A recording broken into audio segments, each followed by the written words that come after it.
la tahzan, usihuzunike, ala sibyani in dhuribu, wakati kijana anapopigwa kutiwa adabu. Usihuzunike, usimchape mwanao, usihuzunike kabisa.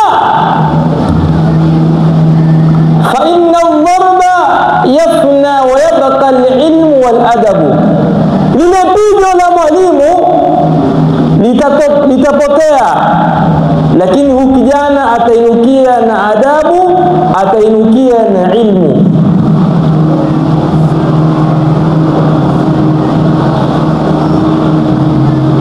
Laula al-makhafati, lau sikutishiwa huyu kijana, basi ma qara'u wala kutibu, kijana hangalijua kuandika wala hangalijua kusoma.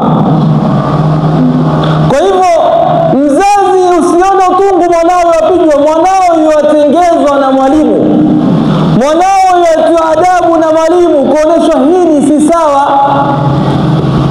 Lakini mzazi waje madrasa, bwana mwanangu usinipigie kwa hisani yako, mwanangu mimi mwenyewe simpigi. Sasa uchukue mwanao ndazapa,